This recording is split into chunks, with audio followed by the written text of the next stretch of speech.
Welcome to the Craftsman Founder Podcast, hosted by Lucas Carlson. Every week, we talk to founders, entrepreneurs, and those who've made a craft out of creating companies and enterprises. Listen every week to get ideas for starting, promoting, and growing your business. There are no shortcuts, just good old-fashioned hard work and craft. So sit back, relax, and enjoy this week's interview. Hello, this is Lucas Carlson. And this is Elliot Pepper. And this is the Craftsman Founder Podcast. This week, we've got an awesome guest for you that I'm so excited because he is a role model for me. He's somebody I look up to, I aspire to be like, Andy Weir. Andy has written a book that you might have heard of because it's been super popular called The Martian recently. And if you haven't heard of it yet, you are absolutely going to hear about it soon, not only on this podcast, but it's going to be all over because they're making it into a movie. When it comes out in a movie, it's going to be a blockbuster hit. It's going to be awesome. And everybody's going to know this guy. He won't be able to take calls from little people like me anymore, so I'm so excited to have him on this show before he's turned into the next Stephen King. Andy, thank you so much for coming on the show. Thanks for having me. So you wrote The Martian, which is an incredible book about a guy stranded on Mars. But before that, we're going to get into that book because it's an awesome, very fun book. Before that, you also wrote a super popular, very short story called The Egg. When did you write The Egg? I think that was 2009. 2009. Now, I knew about The Egg since around 2009. It keeps popping up in circles on Hacker News. It's one of those things that like perennially comes up on Hacker News. I think it's been posted a few thousand times to Reddit. And every time it gets posted, it gets like 500 votes. It's it's like it's brand new again. And it's such an amazingly beautiful metaphor. I wanted to start there. Can you tell us what inspired you to write The Egg? Where did that come from? Well, I just wanted to come up with a system where it turned out life was fair after all. And I think that really appeals to people. I think you'll find that most religions or, kind of belief system ideologies all come back down to that. Like, if you're a dick in life, you'll get punished in the afterlife, or there's karma, or what goes around comes around, or you'll be reincarnated as a slug, or something like that. So one way or another, there's a certain comfort in hoping that the universe makes everything come out fair. And so that's kind of what I came up with. I didn't put a huge amount of thought into it, and it wasn't like, I am writing a momentous story. It was, I banged it out in 40 minutes and then posted it, and that was it. And then a couple months later, it started to really get traction, and I was surprised. And you were still a computer programmer when you posted that, right? Yep. What language were you writing in? Let's see. At that point, I would have been doing a lot of C++ work. Nice. I'm also heavy on Java and Straight C. Well, I've been doing it so long, Yeah, pretty much anything. Yeah. Have you noticed any sort of interesting similarities or differences between writing software and writing stories? Well, the biggest difference is that writing software is completely objective. It's like, okay, you need to make the computer do this. And if the computer's not doing this, you're not done yet. But writing is like, okay, I wrote something. Is it good? I don't know. Could it be better? Probably. I don't know. It's like really subjective and stuff. And I kind of miss that. That kind of like a rigid understanding and knowledge of when you're done. So you probably, I totally understand because from a programmer's point of view, it's like once the computer can accept the code, it's like, okay, you're good. Pass the unit test, done. Yeah. But and I started writing fiction. I get that same feeling. It's like I have no idea if this is the worst writing that's ever been written or if it's even half decent. But that do you find that you actually like that, or is it still like because I kind of like that now, that uncertainty. Well, I don't really like it. I wish I could know for a fact. I wish I could just have it like take my story and then compile it and have something tell me if it's good or not. I would love that. I think there's a thing called Goodreads for that. Yeah, exactly. Well, yeah. Well, then you have to do a release. I mean, that's beta testing is what it is. Sure. Right. And so how'd you come up with the concept? Because I love that your version of reincarnation in that little story was the temporal aspect could go back in time, that you could be reincarnated as somebody in the past.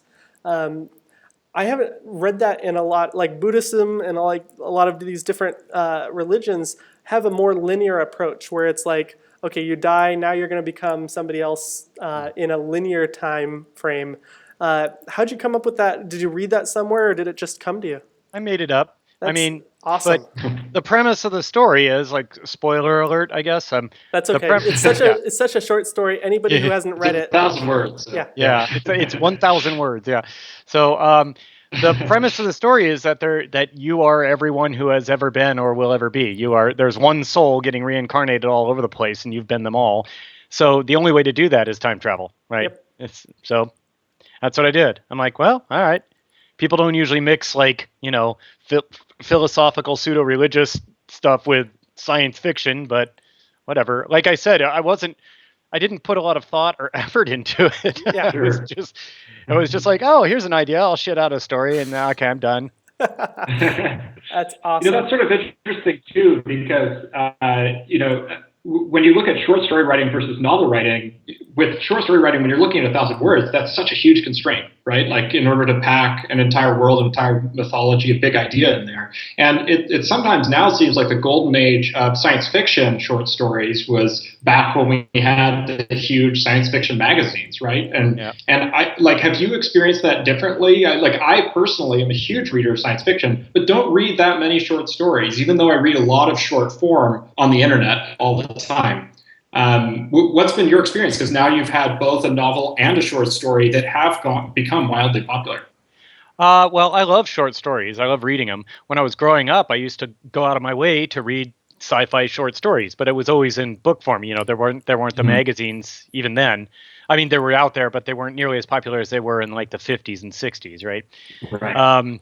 And so I would read compendiums. So it's like, okay, here's a book of Arthur C. Clarke short stories and a book of Isaac Asimov short stories and so on.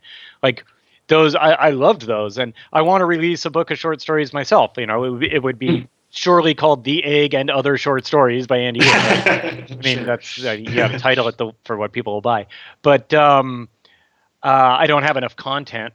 One thing for me for short stories is that like my short stories tend to be really short. Like 1,000 to 2,000 words, 3,000 is fairly long. I don't write these, and I don't really like those kind of 25-page long short stories. If I'm going to get invested in characters, I want a book.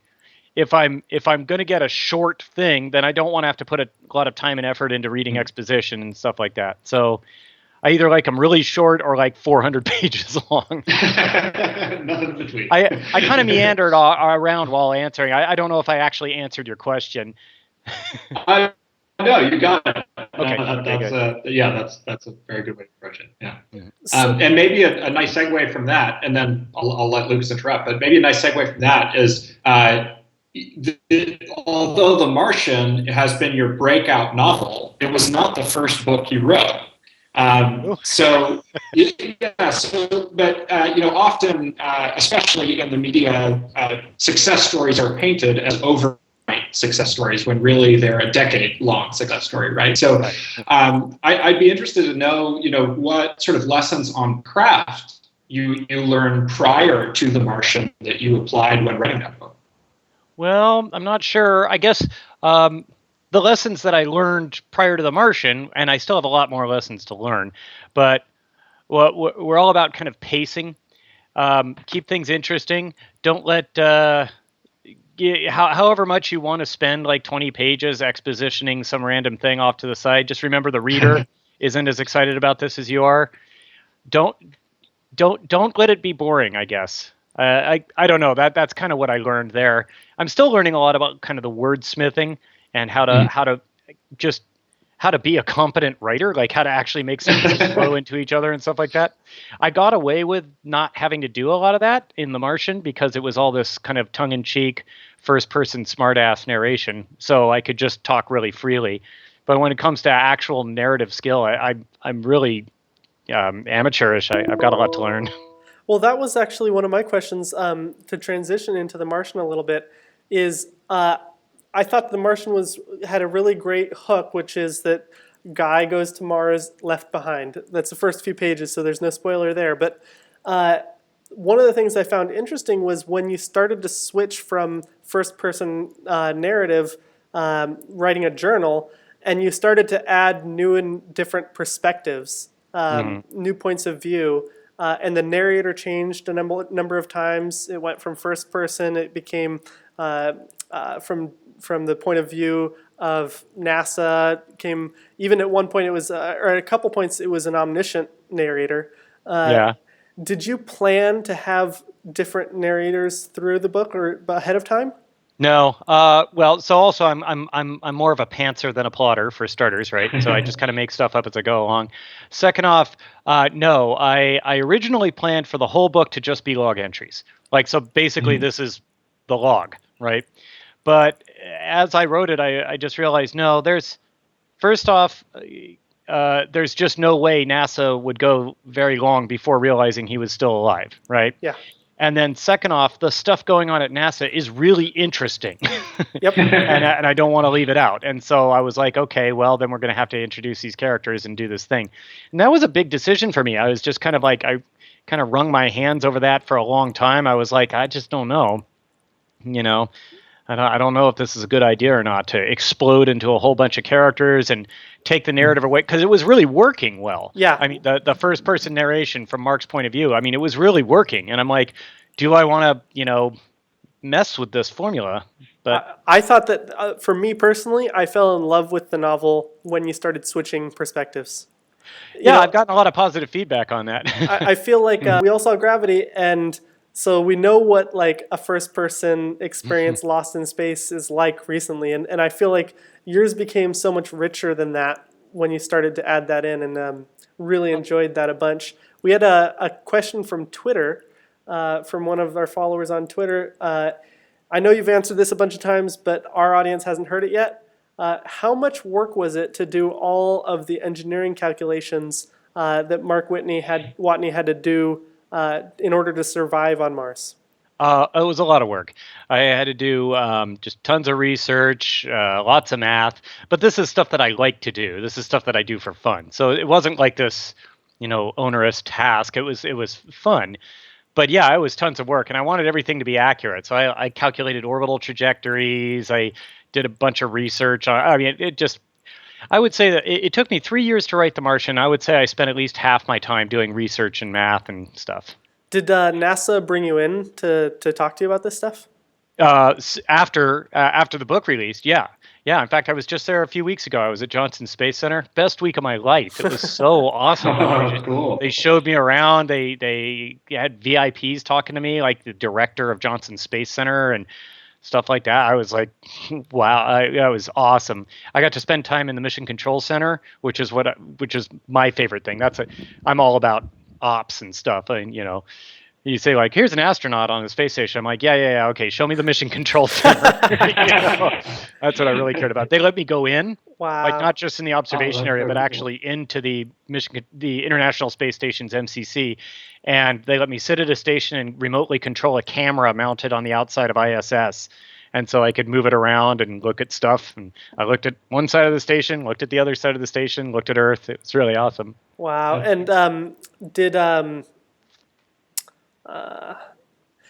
of the questions that you probably already answered this because you said you're a pantser, but which came first, the problems that he faced or the solutions to the problems? Because every time you gave us a new problem in the book, I was like, how is he going to get out of this one? And I was like, I was thinking as the writer, it's like, man, I would be like stuck on this for. I'd start with the problems. I tried to figure out, okay, what's the next problem? Here's the situation. What's the next thing that's going to go wrong? What is the most likely problem? And I wanted to have, ideally, each problem is caused by the solution to his previous problem, right? Yeah. It's this long cascade failure. He's not just getting unlucky over and over. Yep. And that worked out well. And then I would come up with the solutions. I'd say like, okay, here's the next thing he's going to have. And then here's how he does the solution. I could spend as much time as I wanted thinking about that. Sometimes I would come up with problems that I'm like, nope, there is no solution. That'll kill him. And so then I would do one of two things. I would either just not have that problem happen, or I would go back. I would say, okay, what is the minimum thing he'd need? What is the minimum, like what little device or piece of technology or whatever could he have that would solve this problem that is plausible to have on a Mars mission? And then go back into the earlier chapters and mention him having it. Yes. Right. Yes. I love And that then, stitching in solutions. And then when he uses it, you're just like, well, yeah, he's had that all along because, Yep. And for those listeners who are interested in this sort of aside, there's an awesome author talk at Google that Andy gave that goes deep into the technical work he did that underlies the novel. So if you haven't watched that yet, that's a great one to check out. Yeah, mostly the orbital dynamics in that Google talk. Mm-hmm. Yeah. And so maybe that's a good segue. So you're now working on a new novel. How are you also using a lot of technically sophisticated models to inform it, or how is your creative process different for this new book? It's similar to The Martian, but it's a more soft sci-fi book. So it has aliens and faster than light travel and stuff like that. But so it was actually more challenging in a way because I'm like, I need to come up with a physics model that allows faster than light travel that is internally consistent. It's okay if it breaks physical laws, but it needs to be internally consistent. And that was a bit of a challenge, and I had to go through a few revs, but I finally got it. I finally worked everything out. I do my typical kind of over-analysis thing. Like, I don't know, next in the background, you can maybe see some, up on that bookshelf, you can see some balls on sticks, stuff like that. Those are stars. And those are that's a model of the stars that are relevant in the story that I'm working on. Like, Nice. so it's like the aliens come from here. There are other aliens over there, and they're all at real stars. And so I wanted to get a feel for where those stars are compared to ours. So that's actually a model of like actual stars and where they are. And I wanted to. Very cool. So that's kind of how I'm doing this. My typical over-analysis approach. Do you consider yourself an author entrepreneur now? Entrepreneur? No, definitely not. Just an author. Remember, I kind of bungled into the whole self-publishing thing. The only reason I posted it up to Kindle in the first place was because, so originally it was just a serial on my website. Then when I was done, people emailed and said like, well, I'd rather read it as an ebook than read it on your website. Can you make an e-reader version? So I did that.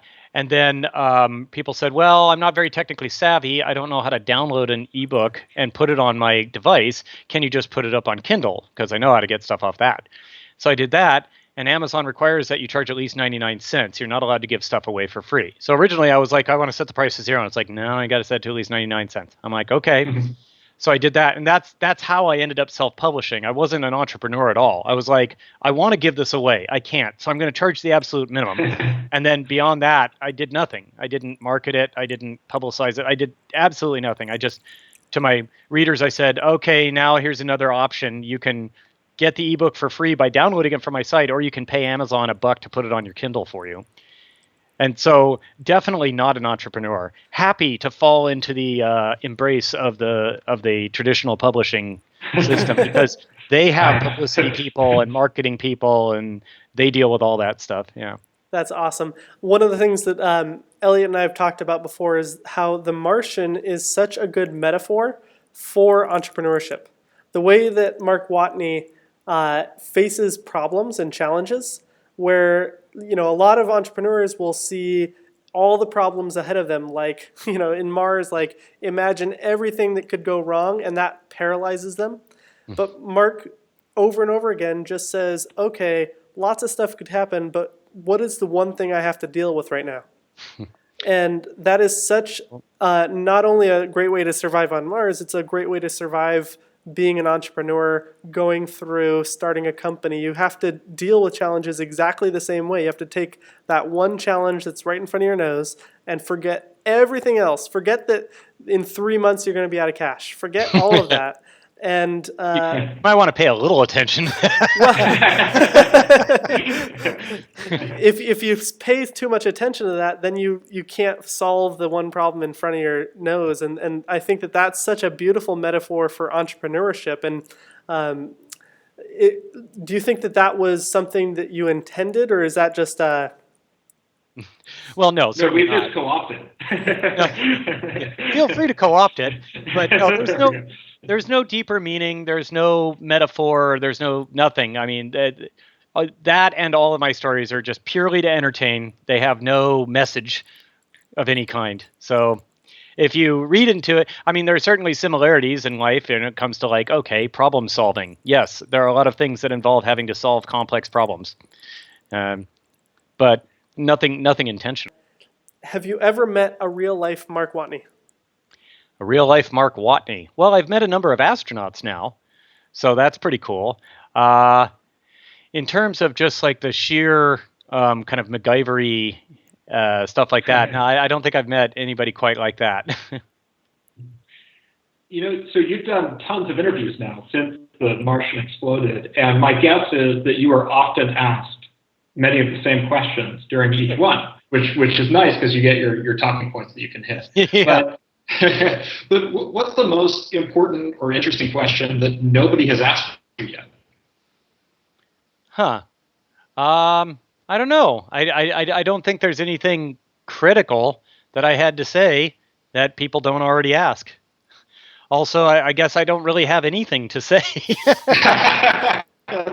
Seriously, all I want to do is entertain. Like, that's it.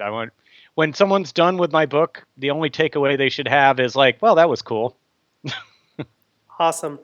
Have you found any similarities or differences between writing computer software and writing novels?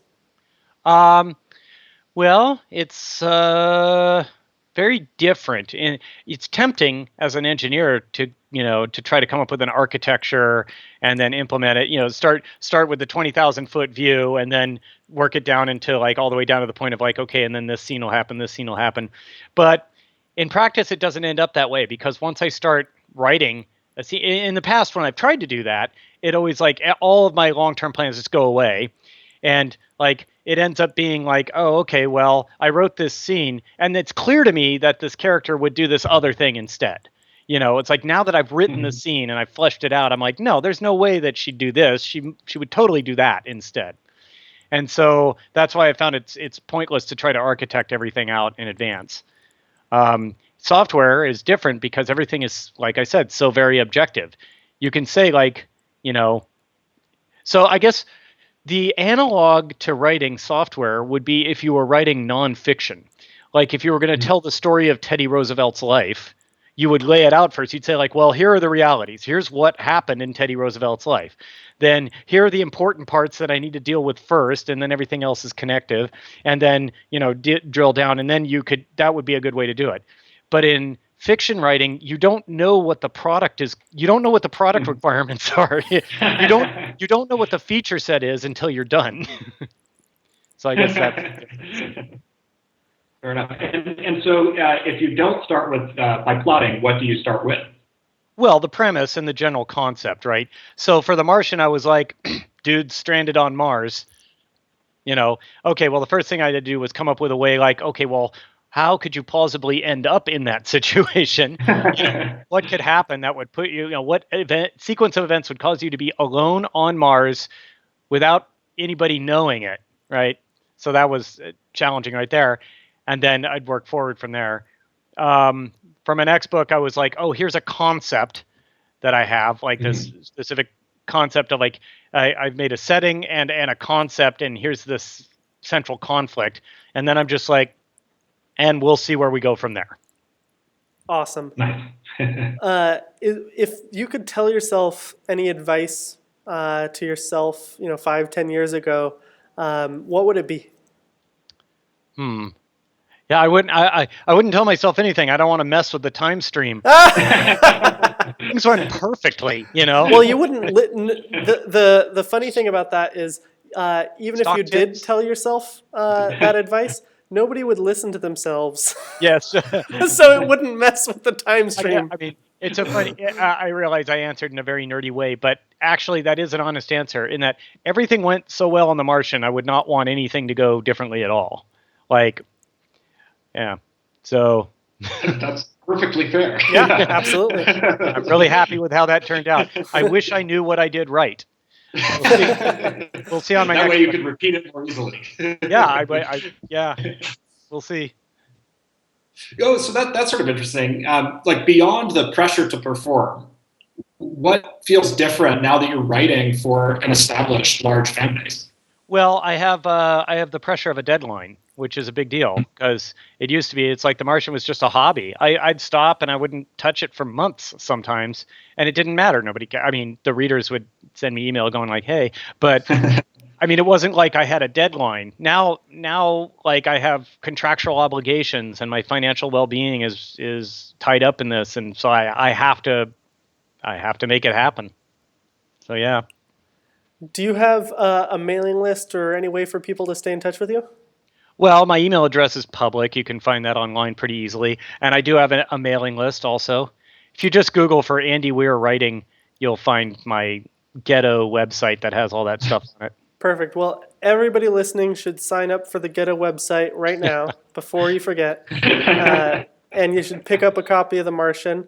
Andy, do you have any parting thoughts for our audience? Just that those of you wanting to become writers, this is the best time in history to self-publish. Like, there's never been a better time. Like I said, there's no longer an old boy network between you and the readers. I don't know if I said that earlier, but there is no longer an old boy network between you and the readers. It builds up the signal to noise ratio a bit, but you do it if you've got a good idea, and if you write a good story, then people will read it. They'll evangelize it to their friends. It'll spread around. You'll get good reviews. You don't need to do any financial outlay. You don't need to risk anything other than the time it took you to write the book, which presumably you don't mind spending because that's what you want to do. So this is your time to give it a shot. Yeah, and it seems like you're such a great example of what seems to be an increasing trend.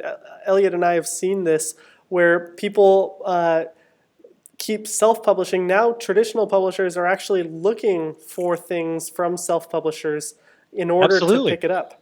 Right. Well, they're a business, right? They're a business. They want to make money. And so if you self-publish and your book is like really successful and it gets to the top sellers list, that's like the publisher is like, well, we're not even rolling the dice. We're not taking a gamble or anything. This is a proven commercial success. All we have to do is get that guy to sell it to us. Yeah, and so it's like open mic night.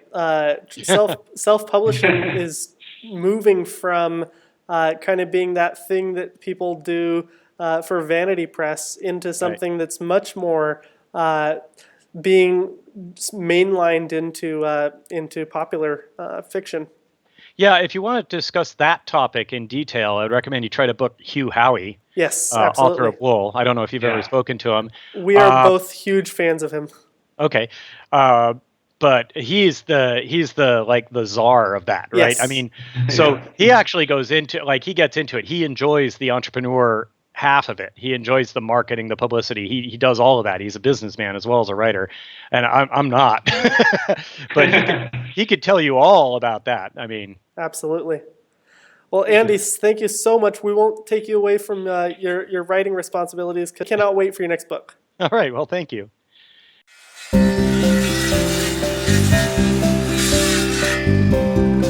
Thanks for listening to the Craftsman Founder podcast with Lucas Carlson. If you like what you just heard, we hope you'll pass along our web address, craftsmanfounder.com, to your friends and colleagues. Be sure to check out our archive section on our website for previous podcasts. This has been a Craftsman Founder production. Join us next time for another edition of the Craftsman Founder podcast.